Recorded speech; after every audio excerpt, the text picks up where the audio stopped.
Hello and welcome back. My name is Dr. Delmico L. Cunningham, better known as Dr. Media. So, what is up, YouTube? Anyway, I know it is February 23rd here in the land of 3D make believe.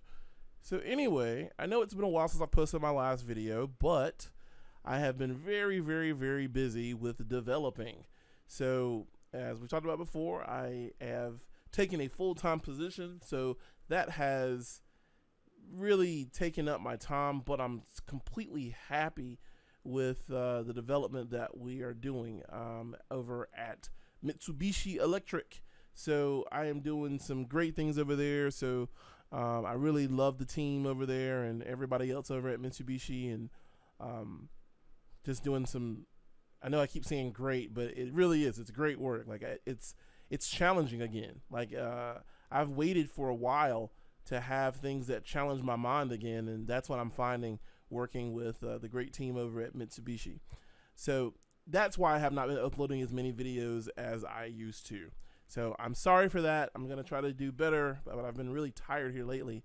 We had a huge rush to get some development out for a trade show in January, so I'm just now recuperating from being up, man, probably 7 nights a week and 7 days and nights for a whole month, like the whole month of January up until the 21st. Like I was up literally all the time. I probably got like 10 hours of sleep that whole month of January.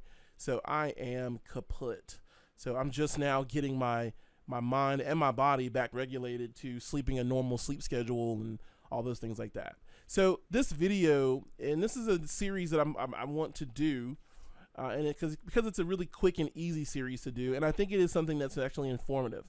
So a lot of younger professionals out there that want to get into 3D have often asked me, what programs do I use? And of course, I use the big ones, right? I use Max, I use Maya, I use Softimage still, even though it's not really a big one anymore. Lightwave, Modo. I've used all those programs, and I will say, from the bottom of my heart, I have always been a Maya fanboy, and I probably always will. I don't love what they've done with Maya over the last couple of releases. It looks very Max to me. And you know, it is what it is. They finally put the they finally put the what is it? It was something they finally put the Mental Ray renderer. Yeah, the Mental Ray renderer was finally put out to pasture, because it really hasn't. Mental Ray really has not done anything significant to its rendering engine in years. Even after Nvidia bought it, and I bet you didn't know that, did you? Nvidia actually bought Mental Ray a couple of years back, and even then, even with Nvidia's infusion of GPU technologies and all the cool stuff that they do on their GPUs, Mental Ray still was just like a slow renderer. So that's probably the only thing that I can say is like a positive they've done for Autodesk in the last couple of years, is that they've replaced Mental Ray with Arnold, and Arnold is made by Sony ImageWorks. It's a great renderer. It's pretty fast, and it's really good when you understand how to use it. For me, Arnold is a great alternative to having to buy V-Ray, even though I have V-Ray. If you don't have V-Ray, Arnold is a great alternative instead of having to buy something like V-Ray. So, like I say, you know, I use all the major programs, and the other thing that for myself, for my career, I've been doing this probably like probably 15 to 17 years I've been in this industry in some form or fashion. Because I've really worked more as a generalist, and my generalist skills include 3D modeling, hard surface and organic, as well as texturing and lighting, special effects, dynamics and simulation, and also recording. So I've done live and studio recording, and then also videography and editing. So and coloring. So I've in my career I've kind of touched a little bit of everything. So I love it all, right? But mostly I come back to like modeling, texturing, and lighting. Like that's kind of my core where I always come back to. Those are the things that I truly love. Like I like simulating, but texturing, modeling, and lighting is where I could just do it all day long and not be frustrated at all. Like simulation, I get frustrated sometimes when things don't work the way you want to, but that is what it is. That's how it's a simulator's life for you, right? So anyway, the inevitably the idea of what programs that I use comes up. So of course, like I talked about, all the major ones. But I'm a real firm believer right now that you can get studio quality work from programs that are a little bit off the beaten path. So these are programs that are either cheaper in price or they are open source and free for the community to use. So the very first program that I want to talk about is Silo. Silo 2.5 is from a company that I really like what they did when they built the original Silo. And the company's name is Never Center. So Never Center, not Neversoft, because people are gonna get that confused. But it's Never Center. And if you go right now and purchase Silo, and that's as of the 23rd of February 2018, it is $100 because it's on sale right now. Normal price is $129. I would tell you, if you can get it while it's $100, it's well worth it. It is a really good polygonal and subdivision modeling program. You can sculpt in it and you can unwrap in it. You can't animate or anything else. It's really all for modeling, modeling and unwrapping, and some sculpting stuff. But Silo is my program of choice right now. I love modeling in Silo. They have this whole mindset of the Zen.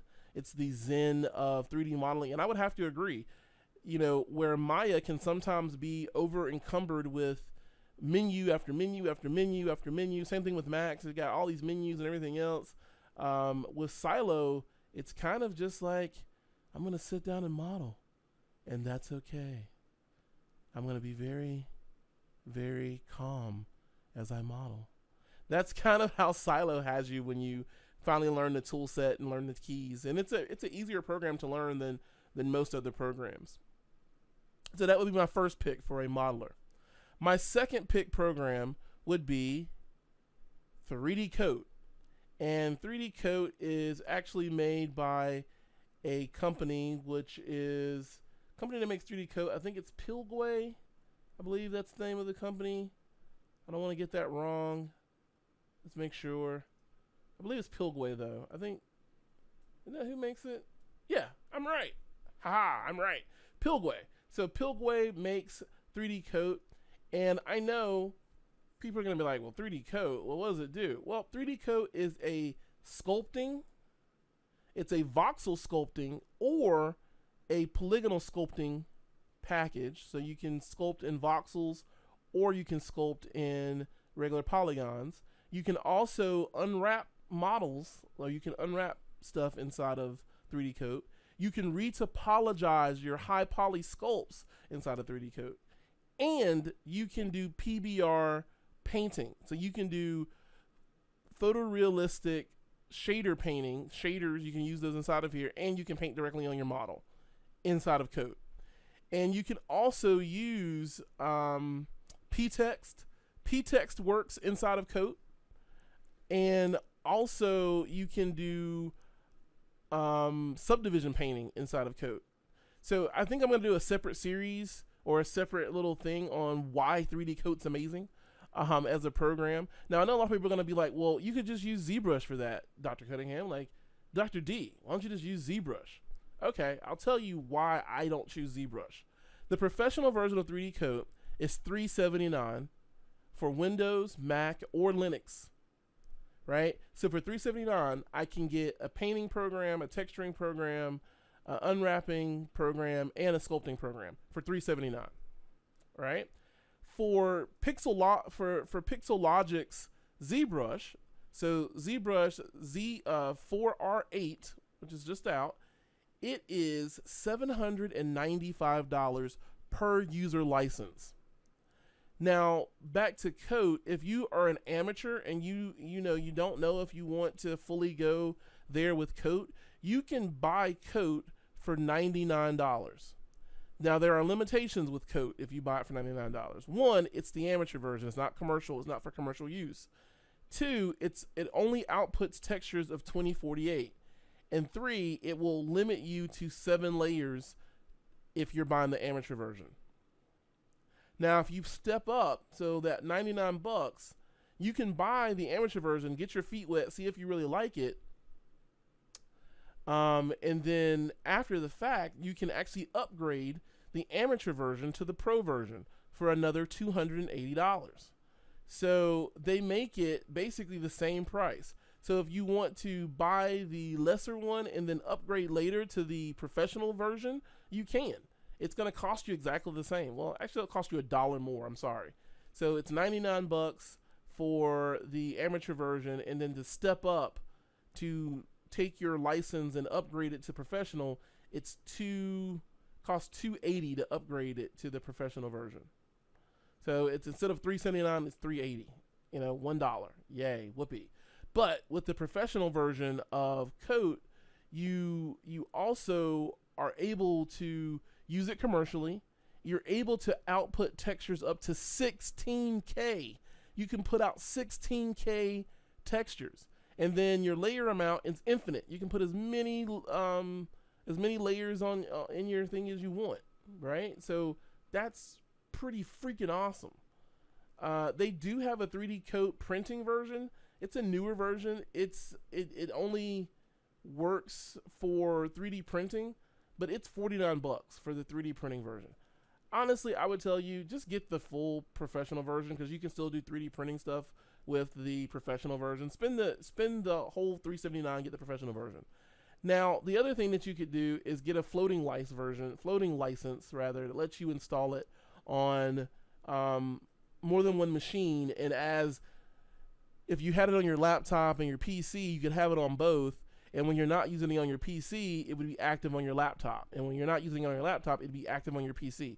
You wouldn't be able to use it on both at the same time, but I mean, how could you? Because you wouldn't be on both, right? But the floating license from 3D Coat is $568, which is still cheaper than the $800 that you would spend with Pixelogic for ZBrush. And ZBrush is a great sculpting package. Don't get me wrong, it's really great at sculpting. It's pretty good at texturing. There's some plugins I think that help with retopology, but retopology is not a main part of what ZBrush does. Like, that's not really a real big major part of what it's meant to do. So keep that in mind too. But I think Coat is amazing. I'll do a separate video on Coat by itself. I think it's a fantastic program. The other program that for a very long time I was a 3D elitist about is Blender. I thought Blender was a crappy program. I was like, Blender sucks. There was no reason I would ever want to use Blender. That's just not smart to use Blender. I've changed my mind on that because of one thing. In 2011, I had the great opportunity to join a company which is called Pond5. Pond5 still exists. They are a stock photography and stock model and stock After Effects template company. And I had at the time the privilege of working with this great group of media professionals and creatives, and we were going to SIGGRAPH. So we were going to SIGGRAPH 2011, and we were gonna show off the 3D stuff that they had added to their stock photography or their stock footage libraries. So I was actually in charge of getting the 3D repository set up and the very fledgling alpha of what the 3D repository is. It's completely different now, but I still was very privileged to be a part of that, and I still thank the people that were involved with the original Pond 5, and just thank them for the opportunity. But anyway, I got the opportunity to go to Vancouver to go to SIGGRAPH and be on the exhibition floor to be an exhibitor. And right next to our booth from Pond 5 was the 3D Coat booth. Oh, well, not 3D Coat, but the Blender booth. So the Blender booth was right beside our booth. And I remember looking over and I'm thinking like, oh man, we're beside the Blender guys. Like, oh God, why can't we be beside somebody cool like the ZBrush guys or, something else? And at the time I got to meet the head of the Blender Institute. And at the time I didn't know he was this person. I didn't know who he was. I didn't know who Ton Rosendahl was when I first met him. But he was like, well, do you know anything about Blender? And I was like, well, yeah, it's kind of like a crappy, subpar version of a 3D program. And he just laughed it off. He was a good sport about it. He laughed it off. And he was like, well, let me show you some things of what Blender can do. And he showed me the Cycles rendering engine. And I was blown away because Maya, by default, did not have a real-time rendering viewport. It just didn't. And the only way you would get one is if you purchased something like, Axion, or you purchased something like V-Ray. V-Ray had a real-time viewport, and even then they weren't really integrated into Maya, but Cycles was a part of Blender. And then he shows me that Blender can also edit, and I mean like edit like Premiere. You can bring in video clips and do nonlinear editing inside of Blender. And then you could also do compositing. So just like After Effects, you could composite images and video together inside of Blender. And then you could actually use the game engine that's built inside of Blender to make your own video game. And with all of that, they went one step further and they added in a full sculpting suite of tools into Blender. So literally everything that you could do in ZBrush and Maya and everything, Blender can do it all in one program. There is a learning curve. I will say that there's a learning curve to learn Blender, because I'm in that learning curve right now. Coming from Max and Maya, I'm learning how to Blender it up. But Blender is completely open source, meaning that you can go download Blender for Windows, for Linux, or for your Macintosh computer, and you don't owe them any money. Now, I would definitely say you should donate. If you use Blender, donate to the community. And that doesn't mean you donate money. You can donate time to the community. You can donate resources to the community. But give back something. If you're using the program, give back something. Because people like Ton Rosendahl, these guys are developing Blender and making it better to use basically for free. Like they're not really charging us to use Blender and its great capabilities. So that does it. Those are my 3 programs. Like in February 2018, those are my 3 programs that as a freelancer you can use to do professional level work in 3D, right? So these are all for 3D. I think I'm going to continue this series and show programs that are, once again, either free or open source for all aspects of digital creation, from compositing to editing and stuff like that. So I think I'm gonna continue that, because this is a set of videos that I can get out very quickly, and it'll be a cool little series to have.